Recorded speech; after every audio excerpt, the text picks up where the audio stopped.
Match RCBನವ್ರು ಗೆದ್ರು. ಆದರೆ ಅದೇನು match ಗುರು, ಆ ಮ್ಯಾಚ್ ನೋಡಿದ್ಮೇಲೆ ಯಾರ್ಯಾರು ನೋಡಿದಾರೋ ಎಲ್ಲರಿಗೂ ತಲೆ ಕೆಟ್ಟೋಗಿರುತ್ತೆ, ಚಿಡ್ದೋಗಿರುತ್ತೆ. ಅದು ಲಾಸ್ಟ್ ಓವರಲ್ಲಿ ನಡೆದಂಥ ಆ ಒಂದು ಡ್ರಾಮಾದಲ್ಲಿ ರಸಿಕ್ದಾರು ಒಂದ್ ಕಡೆ ಬ್ಯಾಟಿಂಗ್ ಆಡ್ತಾ ಇದ್ದ, ಇನ್ನೊಂದ್ ಕಡೆ ರೊಮೋರಿಯೋ ಶೆಫರ್ಡ್ ಬ್ಯಾಟಿಂಗ್ ಆಡ್ತಾ ಇದ್ದ. ಅದರಲ್ಲಿ ರೊಮೋರಿಯೋ ಶೆಫರ್ಡ್ ಎಷ್ಟು ಹೊಡೆದ್ರು ಅದು 4-6 ಬಾಲ್ಗಳು ಹೋಗ್ತಾನೆ ಇರಲಿಲ್ಲ. ಇನ್ನೊಂದ್ ಕಡೆ ಜಸ್ಪ್ರೀತ್ ಬುಮ್ರಾ ಯಾರ್ಕರ್ ಆಗ್ತಾ ಇದ್ದ. ಆ ಒಂದು ಲಾಸ್ಟ್ ಡೆತ್ ಓವರ್ಸ್ಗಳು ನೋಡೋದ್ರಲ್ಲಿ ನಮ್ಗಂತರೂ ಹುಚ್ಚಿ ಹೋಗ್ಬಿಟ್ಟಿತ್ತು. ನಿನ್ನೆ ಯಾರ್ಯಾರ್ದು ಗುಂಡಿಗೆ ಗಟ್ಟಿ ಇಲ್ಲದೆ ಇರೋರು ನೋಡ್ತಾ ಇದ್ರು, ಅವ್ರಿಗೆ ಹಾರ್ಟ್ ಅಟ್ಯಾಕ್ ಬರುವಂತ ಪರಿಸ್ಥಿತಿ ಬಂದಿತ್ತು. ರೊಮೋರಿಯೋ ಶೆಫರ್ಡ್ ಔಟ್ ಆಗಿದ್ಮೇಲೆ ಭುವನೇಶ್ವರ್ ಬಂದ ತಕ್ಷಣನೇ ಒಂದು 6 ಹೊಡೆದ. ಸಿಕ್ತಾರು ಹೊಡೆದ್ಬಿಟ್ಟು 2 ರನ್ ಓಡ್ಬಿಟ್ಟು ತಗೊಂಡ್ರಲ್ಲ. ತಗೊಂಡ್ಮೇಲೆ ಕೂಡ ನಮ್ ಕೈನಲ್ಲಿ ಫೀಲ್ ಆಗ್ತಾ ಇಲ್ಲ, ನಿನ್ನೆ ಮ್ಯಾಚ್ ಗೆದ್ದಿದ್ದೀವಿ, ಆ ಮ್ಯಾಚ್ನ RCBನವರು ಗೆದ್ದಿದ್ದೀವಿ ಅಂತ ಕರೆಕ್ಟಾಗಿ ಫೀಲ್ ಆಗ್ತಾ ಇಲ್ಲ. ಅಂದ್ರೆ ಅಷ್ಟೊಂದು ಡಿಸ್ಟರ್ಬ್ ಆಗ್ಬಿಟ್ಟಿತ್ತು. ನನಗಂತೂ ಆ ಮ್ಯಾಚು ಲಾಸ್ಟ್ ಓವರ್ ನಾನು ನೋಡ್ಲಿಕ್ಕೆ ಹೋಗಿಲ್ಲ, ಸ್ವಿಚ್ ಆಫ್ ಮಾಡ್ಬಿಟ್ಟೆ ಟಿವಿ. ಅಯ್ಯೋ ಇಷ್ಟೊಂದು ಟೆನ್ಷನ್ ಮಾಡ್ಕೊಂಡ್ಬಿಟ್ಟು ಯಾಕೆ ನೋಡ್ತಾರೆ ಅಂತೇಳಿ ಟಿವಿ ಆಫ್ ಮಾಡ್ಬಿಟ್ಟು ನೋಡ್ತಾ ಇದ್ದೆ. ಮ್ಯಾಚ್ ಗೆದ್ದ ಮೇಲೆ ಏನು ಮಾಡಿದೆ, ಟಿವಿ ಆನ್ ಮಾಡಿದ್ಮೇಲೆ ನೋಡಿದೆ. ಅದನ್ನ ರೀಪ್ಲೇ ನೋಡಿದ್ಮೇಲೆ ನಂಗೆ ಆ ಫೀಲ್ ಬರ್ತಾ ಇರಲಿಲ್ಲ ನಾವು ಗೆದ್ದಿದ್ದೀವಿ ಅಂತೇಳಿ. ಯಾಕೆಂದ್ರೆ ಆ ಪಿಚ್ಚು ಆ ಥರ ಇರ್ತಾ ಇತ್ತು. ಅಂದ್ರೆ ಬ್ಯಾಟ್ಸ್ಮನ್ಗಳು ಕರೆಕ್ಟಾಗಿ ಗೆಸ್ ಮಾಡೋದಕ್ಕೆ ಆಗ್ತಾ ಇರಲಿಲ್ಲ, ಬೌಲರ್ಗಳು ಕೂಡ ಶಾಕ್ ಆಗೋರು. ಅಂದ್ರೆ ಅವ್ರು ವಿಕೆಟ್ ತಗೊಂಡ್ಮೇಲೆ ಅವ್ರಿಗೂ ಕೂಡ ನಂಬೋದಕ್ಕೆ ಆಗ್ತಾ ಇಲ್ಲ ಈ ವಿಕೆಟ್ ಯಾವ ತರ ಬಿದ್ದಿದೆ ಅಂತ. ಮ್ಯಾಚ್ ನ RCBನವರು ಗೆದ್ಬಿಟ್ಟು 2 ಪಾಯಿಂಟ್ಗಳನ್ನ ತಗೊಂಬಂದ್ ಬಂದಿದ್ದಾಯ್ತು. ಇನ್ನು ಯಾರ್ಯಾರು ಮ್ಯಾಚ್ಗಳು ನೋಡಿದಾರೋ ಅವರೆಲ್ಲರೂ BP ಮಾತ್ರ ಪಕ್ಕದಲ್ಲಿ ಇಟ್ಕೊಂಡ್ಬಿಟ್ಟು ನೋಡಿರ್ತಾರೆ. ಯಾಕೆ ಅಂದ್ರೆ ಪ್ರತಿಯೊಂದು ಕ್ಷಣದಲ್ಲೂ ಮ್ಯಾಚ್ ಒಂದ್ ಕಡೆ ಮುಂಬೈನವರು ಗೆಲ್ತಾರೆ ಅನ್ಸೋದು, ಮತ್ತೆ 5 ನಿಮಿಷ ಆಗಿದ್ಮೇಲೆ RCBನವರು ಗೆಲ್ತಾರೆ ಅನ್ಸೋದು. ಇನ್ನೊಂದು ಕಡೆ ರೊಮೋರಿಯೋ ಶೆಫರ್ಡ್ ಬಗ್ಗೆ ಒಂದು ರೂಮರ್ ನಡೀತಾ ಇದೆ. ನಿನ್ನೆ ಮ್ಯಾಚ್ ಅಲ್ಲಿ ರೊಮೋರಿಯೋ ಶೆಫರ್ಡ್ RCBನ ಸೋಲ್ಸೋದಕ್ಕೆ ಪ್ರಯತ್ನ ಪಡ್ತಾ ಇದ್ದಾನೆ ಅಂತ ಹೇಳ್ತಾ ಇದ್ರು. ಆದ್ರೆ ಸತ್ಯ ಏನಪ್ಪಾ ಅಂದ್ರೆ ರೊಮೋರಿಯೋ ಶೆಫರ್ಡ್ RCBಗೆ ಸೋಲ್ಸುವಂತ ಪ್ರಯತ್ನ ಮಾಡ್ತಿಲ್ಲ. ಅಂದ್ರೆ ಆ ಪಿಚ್ಚಲ್ಲಿ ಬಾಲ್ ಬಿದ್ದು ಅದು ಪುಟಿದ್ಬಿಟ್ಟು ಬರುವಂತ ಆ ಬಾಲ್ನ ರೀಡ್ ಮಾಡೋದಿಕ್ ಆಗ್ತಾ ಇಲ್ಲ. ಯಾಕೆಂದ್ರೆ ಅದು ರಾಯ್ಪುರ್ದು ಪಿಚ್, ಇದುವರೆಗೂ ಯಾರು ಆಡಿಲ್ಲ. 10 ವರ್ಷದಿಂದ ಯಾವ IPL ಮ್ಯಾಚು ಕೂಡ ಅಲ್ಲಿ ನಡೆದಿಲ್ಲ. ನಿನ್ನೆ ನಡೆದಿರೋದೇ ಫಸ್ಟ್ ಮ್ಯಾಚು. ಯಾವ ಟೀಮ್ನವ್ರಿಗೂ ಕೂಡ ಆ ನಿನ್ನೆ ಮ್ಯಾಚು ಯಾವ ತರ ಆಗುತ್ತೆ ಅಂತ ಗೆಸ್ ಮಾಡೋದಕ್ಕೆ ಆಗಿಲ್ಲ. ದಿನೇಶ್ ಕಾರ್ತಿಕ್ ಅದೆಂತ ಮನುಷ್ಯ ರೀ. ನಿನ್ನೆ RCBದು ಬ್ಯಾಟಿಂಗ್ ಸ್ಟಾರ್ಟ್ ಆದಾಗ ಕುನಾಲ್ ಪಾಂಡ್ಯಾಗೆ ಕಳಿಸ್ಬಿಟ್ಟು ತುಂಬಾ ಒಳ್ಳೆ ಕೆಲಸ ಮಾಡ್ತಾರೆ. IPL ನಲ್ಲಿ ಯಾರು ಬೇಕಾದ್ರೂ ನಾವು ಈ ಮುಂಬೈನವರು ಮಾತ್ರ ನಂಬ್ಲಿಕ್ಕೆ ಹೋಗ್ಬಿಡಿ. ಯಾಕೆ ಗೊತ್ತಾ, ಅವರು RCBನಲ್ಲಿರುವಂತ ಪ್ರತಿಯೊಬ್ಬ ಬ್ಯಾಟ್ಸ್ಮನ್ಗಳಿಗೂ ಪ್ಲಾನ್ ಮಾಡ್ಕೊಂಡ್ಬಿಟ್ಟು ಬರ್ತಾರೆ. ಅಂದ್ರೆ ಟಾರ್ಗೆಟ್ ಮಾಡಿ ಔಟ್ ಮಾಡ್ಲೇಬೇಕು ಅಂತ ಡಿಸೈಡ್ ಮಾಡಿ ಬಂದ್ಬಿಟ್ಟು ನೀವು ನೋಡಿರ್ಬೋದು, ಜಾಕೋಬ್ ಬೆಥೆಲ್ಲೇನೋ 17 ಬಾಲ್ ಆಡ್ಬಿಟ್ಟು 17 ಬಾಲ್ ರನ್ ಹೊಡೆದ. ಅಂದ್ರೆ ಆ ಒಂದು 17 ರನ್ಗಳು ಕೃಣಾಲ್ ಪಾಂಡ್ಯಗೆ ಬ್ಯಾಟಿಂಗ್ ಸೆಟ್ ಆಗೋದಕ್ಕೆ ಒಂದು ಒಳ್ಳೆ ಅವಕಾಶ, ಒಂದು ಸ್ಟೇಜ್ ಸೆಟ್ ಮಾಡಿ ಕೊಟ್ಟಾಗ ಆಯ್ತು. ಕರೆಕ್ಟಾ? ಆದ್ರೆ ಜಾಕೋಬ್ ಬೆಥೆಲ್ ಕೊನೆಗೆ ಯಾವುದೋ ಒಂದು ರಾಂಗ್ ಬಾಲ್ ನ ಪಿಕ್ ಮಾಡೋದಕ್ಕೆ ಹೋಗಿ ಅದನ್ನ ರೀಡ್ ಮಾಡೋದಕ್ಕೆ ಆಗದೆ ಔಟ್ ಆಗ್ಬಿಟ್ಟು ಹೋದ. ಇನ್ನೊಂದ್ ಕಡೆ ಕೃಣಾಲ್ ಪಾಂಡ್ಯ ಕಂಪ್ಲೀಟ್ ಆಗಿ ಸೆಟ್ ಆಗಿದ್ಮೇಲೆ ಕೃಣಾಲ್ ಪಾಂಡ್ಯಗೆ ಕಾಲ್ ನೋವು ಬಂದ್ಬಿಡ್ತು.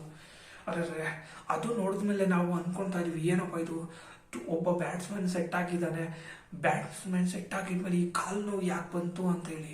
ಮುಂಬೈ ಬೌಲರ್ಸ್ ಗಳಿಗೆ ಅಷ್ಟೊಂದು ಸುಲಭವಾಗಿ ಬಿಟ್ಟಿಲ್ಲ ಕೃಣಾಲ್ ಪಾಂಡ್ಯ. 73 ರನ್ ಹೊಡೆದ್ಬಿಟ್ಟು RCBನ ಗೆಲ್ಲಿಸ್ಬಿಟ್ಟ. ನಿನ್ನೆ ದಿನೇಶ್ ಕಾರ್ತಿಕ್ದೇ ಅನ್ನಿಸ್ತಾ ಇದೆ ಅದು ಬ್ಯಾಟಿಂಗ್ ಗೇಮ್ ಪ್ಲಾನ್. ಯಾಕೆ ಗೊತ್ತಾ, ಜಿತೇಶ್ ಶರ್ಮಾ ಬರೋ ಜಾಗದಲ್ಲಿ ಕೃಣಾಲ್ ಪಾಂಡ್ಯ ಬಂದ, ಭುವನೇಶ್ವರ್ ಕುಮಾರ್ ಬರೋ ಜಾಗದಲ್ಲಿ ರಸಿಕ್ದಾರ್ನ ಕಳಿಸ್ಬಿಟ್ಟು ತುಂಬಾ ಒಳ್ಳೆ ಕೆಲಸ ಮಾಡಿದಾನ್ರಿ. ಯಾಕೆ ಗೊತ್ತಾ, ಆ ಸಮಯದಲ್ಲಿ ಬೌಲರ್ಸ್ಗಳು ಕಂಪ್ಲೀಟ್ ಆಗಿ ಅವರು ಪೂರ್ತಿ ತಯಾರಿ ಮಾಡ್ಕೊಂಡ್ ಬಂದಿದ್ರು. ಹೇಗಾದ್ರೂ ಮಾಡಿ ಜಿತೇಶ್ ಶರ್ಮಾ ಒಬ್ಬನ ಔಟ್ ಮಾಡಿದ್ರೆ ಇಲ್ಲಿ ಉಳಿದಿರುವಂತ ಬ್ಯಾಟ್ಸ್ಮನ್ ಗಳನ್ನ ತುಂಬಾ ಸುಲಭವಾಗಿ ಔಟ್ ಮಾಡ್ಬೇಕು ಅಂತ ಅವರು ಪ್ಲಾನ್ ಮಾಡ್ಕೊಂಡ್ ಬಂದಿದ್ರು. ಅಂದ್ರೆ ಬ್ಯಾಟ್ಸ್ಮನ್ ಗಳ ಆರ್ಡರ್ ನ ಅವರು ಕರೆಕ್ಟ್ ಆಗಿ ಫಾಲೋ ಮಾಡಿ ಅದ್ರ ಲೆಕ್ಕದಂತೆ ಬೌಲರ್ಸ್ ಗಳನ್ನ ತಯಾರಿ ಮಾಡ್ಕೊಂಡ್ ಬಂದಿರ್ತಾರೆ. ಕರೆಕ್ಟಾ? ಆದ್ರೆ ಅವರ ಒಂದು ಆ ಪ್ಲಾನ್ ನ ಡಿಕೋಡ್ ಮಾಡಿ ಅವರು ವಿಕೆಟ್ ನ ತಗೊಂಡ್ರು ಕೂಡ ನಾವು ಆ ಮ್ಯಾಚ್ ನ ಸಕ್ಸಸ್ಫುಲ್ ಆಗಿ ಚೀಸ್ ಮಾಡಿ ಗೆದ್ದಿದೀವಿ ಅಂತ ಹೇಳಿದ್ರೆ ಇದ್ರ ಹಿಂದೆ ಮಾಸ್ಟರ್ ಮೈಂಡ್ ಯಾರ ಕೈ ಇದೆ ಹೇಳಿ? ದಿನೇಶ್ ಕಾರ್ತಿಕ್. ಆ ಇಬ್ರು ಬ್ಯಾಟ್ಸ್ಮನ್ ಗಳನ್ನ ಸರಿಯಾದ ಟೈಮ್ಗೆ ಕಳಿಸ್ಬಿಟ್ಟು ಅವರು ಅದೇ ತರನೇ ನಂಬಿಕೆ ಮೇಲೆ ದಿನೇಶ್ ಕಾರ್ತಿಕ್ ಅವ್ರ ಮೇಲೆ ಇಟ್ಟಂತ ನಂಬಿಕೆನ ಉಳಿಸ್ಕೊಂಡ್ಬಿಟ್ಟು ಕೊನೆಗೆ ರನ್ಗಳನ್ನ ಹೊಡೆದ್ಬಿಟ್ಟು ತುಂಬಾ ಸುಲಭ ಅನ್ನೋಕ್ಕಿಂತ ಹುಚ್ಚಿಡ್ಸ್ಬಿಡ್ತು ರೀ ಆ ಮ್ಯಾಚ್. RCBನವ್ರು ಗೆದ್ಬಿಟ್ಟು ಆ 2 ಪಾಯಿಂಟ್ಗಳನ್ನ ತಗೊಂಡ್ಬಿಟ್ಟು ಬಂದ್ರು ರೀ. ಈ ಮ್ಯಾಚ್ ಕಂಪ್ಲೀಟ್ ಆಗಿದ್ಮೇಲೆ 1 ಗಂಟೆವರೆಗೂ ನಿದ್ದೆನೆ ಬರ್ತಾ ಇಲ್ಲ. ಅಂದ್ರೆ ತಲೆ ಎಲ್ಲ ಒಂಥರ ಹುಚ್ಚಿಡ್ದೋಗ್ಬಿಟ್ಟಿತ್ತು. ಗೆದ್ಮೇಲೆ ನಿನ್ನೆ ಇದ್ದಂತ ಮ್ಯಾಚ್ ನಾವು ಕಂಪಲ್ಸರಿ ಗೆಲ್ಲೇಬೇಕಾಗಿತ್ತು. ಯಾಕೆ ಗೊತ್ತಾ, ಟೀಮ್ ನಲ್ಲಿರುವಂತ ಪ್ರತಿಯೊಬ್ಬ ಪ್ಲೇಯರ್ಸ್ ಗಳ ಆತ್ಮವಿಶ್ವಾಸನೇ ಹಾಳಾಗ್ಬಿಡೋದು.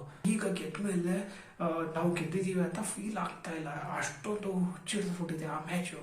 ಕೊನೆಗೆ ನಾವು ಗೆದ್ಬಿಟ್ಟು 2 ಪಾಯಿಂಟ್ ತಗೊಂಡ್ಬಿಟ್ಟು ಬಂದಿದ್ದಾಯ್ತು. ಈಗ ಪಾಯಿಂಟ್ಸ್ ಟೇಬಲ್ ಅಲ್ಲಿ ಟಾಪ್ ಹೋಗಿದೀವಿ. ನಿನ್ನೆ ಭುವನೇಶ್ವರ್ ಕುಮಾರ್ದು ಬೌಲಿಂಗ್ ಮುಗ್ದು ಕೂಡ ಹೇಳಲೇಬೇಕು ರೀ. 4 ಓವರ್ನಲ್ಲಿ 4 ವಿಕೆಟ್ ತಗೊಂಡಿದ್ದಾನೆ. ಅದು ಎಲ್ಲ ಮೇನ್ ಬ್ಯಾಟ್ಸ್ಮನ್ಗಳು. ಅಂದರೆ ಅವರು 23 ರನ್ಗೆ 4 ವಿಕೆಟ್ ಹೋಗಿತ್ತು. ನಿನ್ನೆ ಮುಂಬೈನವರು ಬ್ಯಾಟಿಂಗ್ ಸ್ಟಾರ್ಟ್ ಮಾಡಿದಾಗ ನೀವು ನೋಡಿರ್ಬೋದಾಗಿತ್ತು. ರಿಯಾನ್ ರಿಕಲ್ಟನ್ ಏನೋ ತುಂಬ ಸುಲಭವಾಗಿ ಔಟ್ ಆದ. ರೋಹಿತ್ ಶರ್ಮಾ 22 ರನ್ ಹೊಡೆದಿದ್ದಾನೆ. ಅದರಲ್ಲಿ 2 4 2 6. ನಾನು ಅನ್ಕೊಂಡಿದ್ದೆ ಇವತ್ತು ರೋಹಿತ್ ಶರ್ಮಾ ಸೆಟ್ ಆಗ್ಬಹುದೇನೋ ಅಂತ. ಆದರೆ ರೋಹಿತ್ ಶರ್ಮಾ ಅದೇನೋ ರನ್ ಹೊಡೆಯೋದಕ್ಕೆ ಸ್ಟಾರ್ಟ್ ಮಾಡ್ದ. ಸೆಕೆಂಡ್ ಬಾಲ್ಗೆ 6 ಹೊಡೆದ, ಥರ್ಡ್ ಬಾಲ್ಗೆ ಡಾಟ್ ಬಾಲ್ ಆಯಿತು, ಫೋರ್ತ್ ಬಾಲ್ಗೆ ವಿಕೆಟ್ ಹೋಗೇ ಬಿಡ್ತು. ಅದು ಏನೋ ಬಾಲ್ ಪುಲ್ ಮಾಡೋದಕ್ಕೆ ಹೋದ, ಅದು ಬ್ಯಾಟ್ಗೆ ಎಡ್ಜ್ಗೆ ಟಚ್ ಆಗಿ ವಿಕೆಟ್ ಬಿತ್ತೋಯ್ತು. ಅಂದರೆ ನನ್ನ ಮುಂಬೈ ಬ್ಯಾಟ್ಸ್ಮನ್ಗಳು ಯಾರ ಕೈನಲ್ಲೂ ಕೂಡ ಸೆಟ್ಲ್ ಆಗೋದಕ್ಕೆ ಆಗಿಲ್ಲ. ಇದಾಗಿದ್ಮೇಲೆ ನಿನ್ನೆ ದೀಪಕ್ ಚಾಹರ್ ಮತ್ತೆ ತಿಲಕ್ ವರ್ಮಾ ಒಂದು ಕ್ಯಾಚು, ಅದು ಕೃಣಾಲ್ ಪಾಂಡ್ಯದು ಕ್ಯಾಚ್ ಹಿಡಿಯೋದಕ್ಕೆ ಹೋಗಿ ಆ ಬಾಲ್ ಬಿಸಾಕ್ತಲ್ವ, ಅದನ್ನ ತಿಲಕ್ ವರ್ಮಾಗೆ ಜಡ್ಜ್ ಮಾಡಿ ಕ್ಯಾಚ್ ಹಿಡಿಯೋದಕ್ಕಾಗಿಲ್ಲ. ಕೊನೆಗೆ ಇಬ್ರು ಜಗಳ ಮಾಡ್ತಾ ಇದ್ರು. ನಮ್ಗೇನು ಕೃಣಾಲ್ ಪಾಂಡ್ಯದು ವಿಕೆಟ್ ಹೋಗದೆ ಇರೋದು ನಮ್ಗದು ತುಂಬ ಬೇಕಾಗಿತ್ತು. ಆದರೂ ಕೂಡ ಕೃಣಾಲ್ ಪಾಂಡ್ಯದು ಲಕ್ ಅನ್ನೋಕ್ಕಿಂತ ಕೃಣಾಲ್ ಪಾಂಡ್ಯ ಪೂರ್ತಿ ಆ ಒಂದು ಕಾನ್ಫಿಡೆನ್ಸ್ ಇಂದ ಬಂದಿದ್ನಲ್ವ, ಆ ಒಂದು ಕಾನ್ಫಿಡೆನ್ಸೇ ಅವರ ಬ್ಯಾಡ್ ಲಕ್ ಆಗಿದೆ. ಕೃಣಾಲ್ ಪಾಂಡ್ಯ ಮತ್ತೆ ಭುವನೇಶ್ವರ್ ಕುಮಾರ್ ಇವರಿಬ್ರು ಸೇರಿಸ್ಬಿಟ್ಟು RCB ಟೀಮ್ನ ಗೆಲ್ಲಿಸ್ಬಿಟ್ಟು 2 ಪಾಯಿಂಟ್ ಮುಂಬೈ ಕಡೆಯಿಂದ ಕಿತ್ಕೊಂಡು ಬಂದಿದ್ದಾರೆ. ಇನ್ನು ನಿನ್ನೆ ಮ್ಯಾಚಲ್ಲಿ ಮುಂಬೈನವರು ಈ ಸೀರೀಸಿಂದ ಔಟ್ ಆಗಿಬಿಟ್ಟಿದ್ದಾರೆ. ಅವರು ಇನ್ನ ಪ್ಲೇ ಆಫ್ನಲ್ಲಿ ಬರೋದಿಲ್ಲ.